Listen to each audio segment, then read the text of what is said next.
कि क्या फैल्कन ठीक उसी जगह पर उतर सकता है जहां से वो उड़ा था।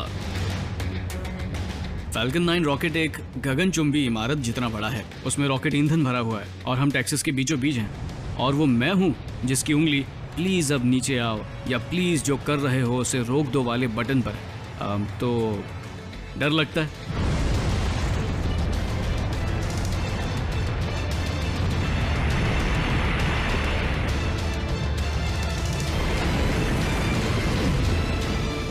यस इस उड़ान में कोई भी दिक्कत पेश नहीं आई। हम इसे लेकर बहुत खुश हैं। इसका मतलब ये है कि हम ये रॉकेट बना सकते हैं और लॉन्च पैड पर एकदम सही जगह पर उसे उतार भी सकते हैं। इसका मतलब अब हम ऐसे रॉकेट बनाएंगे जिन्हें हम बार बार इस्तेमाल आसानी से कर पाएंगे। फैल्कन 9R बस इतना ही शक्तिशाली है कि वो एस्ट्रोनॉट को इंटरनेशनल स्पेस स्टेशन तक पहुंचा सके।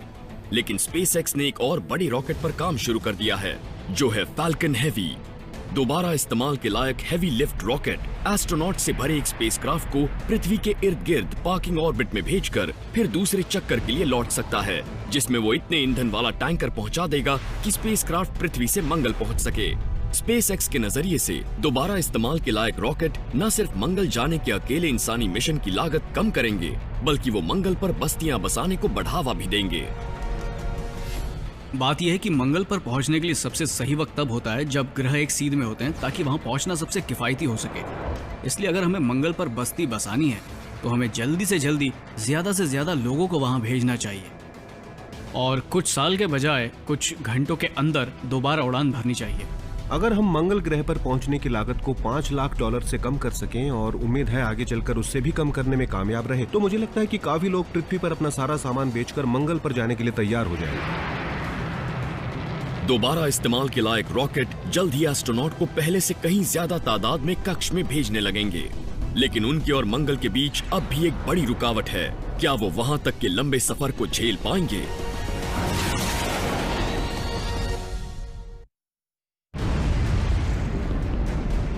अंतरिक्षीय इंजीनियरों की एक नई पीढ़ी दोबारा इस्तेमाल के लायक रॉकेट बना रही है, जो अंतरिक्ष में जाने के हमारे तरीके की काया पलट कर देंगे। जल्द ही वो मंगल पर मानव सहित स्पेसक्राफ्ट भेजने लगेंगे। लेकिन क्या एस्ट्रोनॉट इस सफर को तय करने लायक मजबूत हैं? उनके कैप्सूल को, जिसमें एक छोटी गाड़ी से ज्यादा जगह नहीं होती, सौर मंडल के इर्द गिर्द एक लंबा चक्कर लगाना होगा, जो धीरे धीरे कक्ष से निकलकर मंगल की तरफ बढ़ेगा। जब ग्रह अच्छी तरह से एक सीध में होंगे, तब भी इस सफर में कम से कम 6 महीने लगेंगे। उस दौरान एस्ट्रोनॉट पर खतरनाक स्तर के सोलर रेडिएशन का हमला होगा।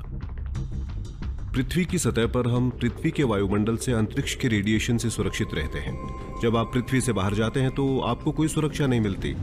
फिलहाल अगर हम एक दल को मंगल पर भेजें और वापस लाएं, तो उन्हें उससे कहीं ज्यादा रेडिएशन की मार झेलनी पड़ेगी जितनी हम अपने एस्ट्रोनॉट को सहने देते हैं। और शून्य गुरुत्वाकर्षण में लगातार महीनों बिताने से दूसरी शारीरिक दिक्कतें हो जाती हैं।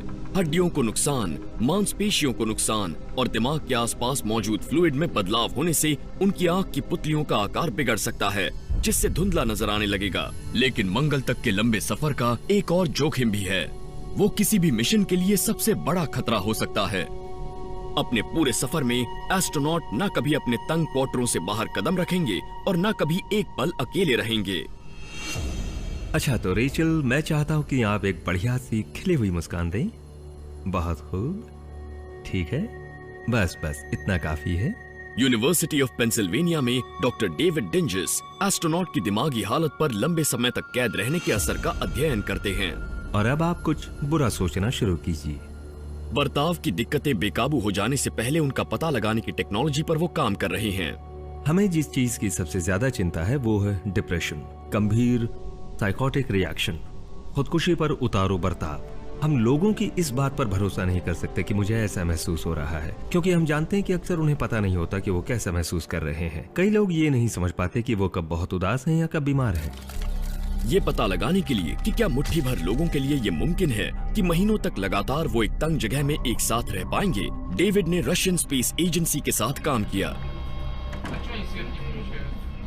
एक साथ मिलकर उन्होंने मंगल पर जाने का मिशन बनाया, जो पूरी तरह मॉस्को में हुआ।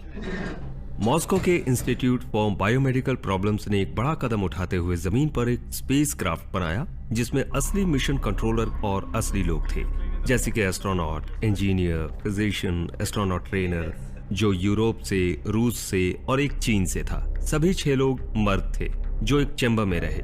मंगल जाने और वापस आने के पूरे मिशन के लिए रहे लगभग 17 महीने तक। Well, merry Christmas. मेरी क्रिसमस। ये देखिए, ये कैसा है? Merry Christmas. 1 साल पहले 7 जून सन 2010 को हम इस मॉड्यूल में आए थे और हम 1 साल तक बाहर नहीं निकले, और अब भी हमें 155 दिन बिताने हैं। ये अब तक किया गया सबसे लंबा स्पेस सिमुलेशन था। 520 दिन तक इन लोगों ने एक साथ खाया, इसकी शक्ल अच्छी नहीं है पर स्वाद अच्छा है, जो ज्यादा मायने रखता है। एक साथ सोए देखो ये कितने आराम से लेटा है। और काम किया। मार्स 500 मॉडल्स में हम रोज की तरह काम कर रहे हैं। एक तंग कमरे में डेविड ने उनकी हर हरकत पर नजर रखी। इस एक्यू वॉच को देखिए जो दल के इस सदस्य ने पहनी है, जो लाइट और शरीर की हलचल रिकॉर्ड करती है, और वो दल के सदस्यों के सोने जागने के वक्त का पता लगाने के लिए बहुत अहम थी। कितनी देर सोए और कैसी नींद आई, और दिन के 24 घंटे हफ्ते के 7 दिन पूरे मिशन में वो उसे पहने रहे, और इसीलिए हमें 40 लाख से ज्यादा मिनट का डेटा मिल सका। दल के लोग सिर्फ शारीरिक तौर पर बाहरी दुनिया से अलग नहीं हुए। मिशन कंट्रोलर ने बाहरी दुनिया के साथ सभी संचारों में, यहाँ तक कि परिवार के लोगों से बात करने में भी हर एक दफा संवाद में 20 मिनट की देरी लगा दी, ताकि उन्हें ऐसा लगे जैसे वो घर से लाखों करोड़ों मील दूर हैं। समस्याएं उस हिस्से में शुरू होने लगीं जिसे मिशन की दूसरी तिमाही कहते हैं। जैसे ही किसी को नींद न आने की बीमारी या डिप्रेशन या पूरी नींद लेने में परेशानी होती, या तनाव का असर होता, या थकान महसूस करता, या ग्राउंड कंट्रोलर से मतभेद हो जाते, तो ये सब समस्याएं बनी रहती और मिशन के बाकी समय में जमा होती रहती थी, और ये समस्याएं जल्द अपने आप सुलझती नहीं थी। जब 1.5 साल बाद दल वापस आया तो 6 में से 4 सदस्यों में बर्ताव से जुड़ी अहम परेशानियां दिखाई दी। डेविड ने इन परेशान कर देने वाले नतीजों को एक चुनौती के रूप में लिया। वो नहीं चाहते थे कि मंगल पर बसने वाली पहली इंसानी बस्ती मनोरोगियों से भरी हो। उन्होंने इस दिमागी अस्थिरता को पहले ही पहचानने की ठान ली ताकि उसका इलाज हो। अहम मकसद है बेहतरीन दल को चुनना और ये पता लगाना कि लंबे मिशन और खोजबीन के दौरान अंतरिक्ष फ्लाइट में कब बर्ताव से जुड़ी परेशानी पैदा होती है, और हमें तुरंत कदम उठाना होता है। डेविड ने अत्याधुनिक वीडियो ऑब्जर्वेशन सॉफ्टवेयर बनाया है जिसका नाम है ऑप्टिकल कंप्यूटर रिकॉग्निशन, OCR। इंसान के जज्बातों को उसके चेहरे के हाव भाव से पढ़ सकता है। ऑप्टिकल कंप्यूटर रिकॉग्निशन चेहरे के सकारात्मक, नकारात्मक और सहज भावों को पढ़ेगा और समय समय पर किए गए इस निरीक्षण को इन लाइनों में बताएगा। तो क्रिस, क्यों ना आपकी खिली मुस्कुराहट से इसकी शुरुआत की जाए। और देखिए, जब ऐसा होता है तो आपको फौरन पता चल जाता है कि ये एक सकारात्मक भाव है। डेविड को उम्मीद है कि मंगल की तरफ जाने वाला कोई भी स्पेसक्राफ्ट इस तरह के सॉफ्टवेयर को ले जा सकता है। ये महीनों तक एस्ट्रोनॉट के हाव भाव पर नजर रखेगा और उनके मूड में आए बदलाव को फौरन भांप लेगा। अगर कोई पृथ्वी पर रहते हुए या मिशन के पहले दौर में 3 महीनों के समय काल के दौरान 8% मुस्कुराया हो, और वही शख्स अब 4 महीने के समय काल में 2% ही मुस्कुराया हो, तो इससे पता चलता है कि जज्बाती तौर पर उसमें शायद कुछ बदलाव आ रहे हैं। मंगल पर बने रहने के लिए तकनीकी तौर पर आगे रहना और शारीरिक तौर पर फिट रहना ही काफी नहीं है। उसके लिए बेमिसाल दिमागी मजबूती और अभूतपूर्व टीम वर्क की जरूरत भी होगी। असल में दल को एक टीम की तरह काम करना पड़ेगा। उन्हें फिजूल के मसलों से बचना पड़ेगा। वो अलग अलग गुटों में बंटकर आपस में बात करना बंद नहीं कर सकते हैं। उन्हें एक ऐसा सामाजिक ढांचा बनाए रखना होगा जो सकारात्मक हो। हमने अतीत में जो मुश्किलें सही हैं, ये उससे ज्यादा मुश्किल मिशन है। अंतरिक्ष की गहराई में 6 महीने बिताने के बाद एस्ट्रोनॉट का पहला दल मंगल पर पहुंचता है। वो लोग करीब 6 किलोमीटर प्रति सेकंड की रफ्तार से जा रहे हैं। मंगल पर पहुंचने से जुड़ी उनकी अगली चुनौती बहुत तेजी से सामने आ रही है। उन्हें वहां सुरक्षित उतरना होगा। पिछले 40 साल में मंगल ग्रह नाकाम लैंडिंग के मामले में एक मिसाल रह चुका है। मंगल के वायुमंडल में दाखिल होने वाले 12 मानव रहित प्रोब में से 5 गिरकर जल चुके हैं।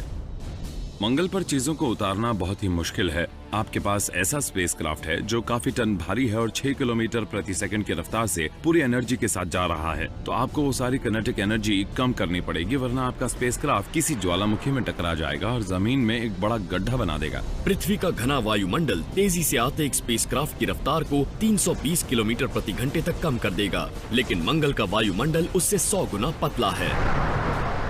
वहाँ रफ्तार धीमी करने का सिर्फ एक ही तरीका है, एक बेहद विशाल पैराशूट का इस्तेमाल करना।